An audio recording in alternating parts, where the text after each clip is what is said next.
గురువులు అందరికీ నా వినామ నమస్కారాలు. ఈరోజు నేను మీ ముందుకు తీసుకొచ్చిన విషయం జగద్గురు అది శంకరాచార్యుల వారి వైభవం. అది శంకరాచార్యుల భారతదేశ ఆధ్యాత్మిక చరిత్రలో అత్యంత మహానుభావులలో ఒకరు.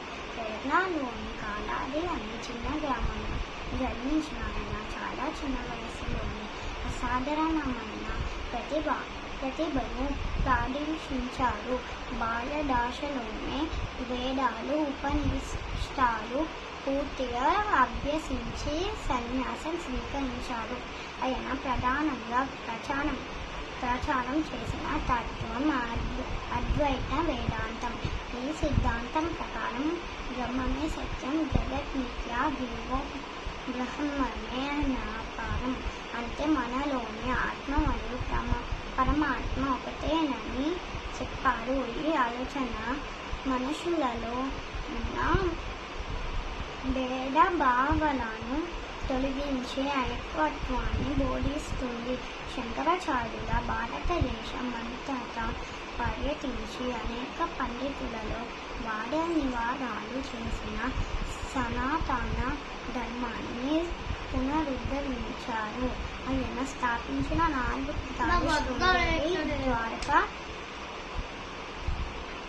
శృంగేరి, ద్వారకా, పూరి, బద్రీనాథ్ ఈ రోజుకి ఆధ్యాత్మిక కేంద్రాలుగా నిలుస్తున్నాయి. అలాగే ఆయన రాసిన భజగోవిందం, కనకధర స్తోత్రం, సౌందర్య లహరి వంటి గ్రంథాలు భక్తి, జ్ఞానం, వైరాగ్యాన్ని కలిపిన అద్భుత రచనలు.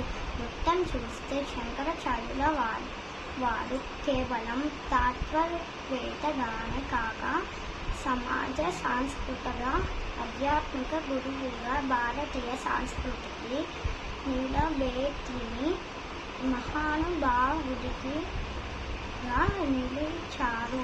మనము ఆయన చూపిన మార్గంలో నడిచి జ్ఞానం మరియు భక్తిని పొందుకుంటే మన జీవితం సార్థకం ఉంటుంది. ధన్యవాదాలు.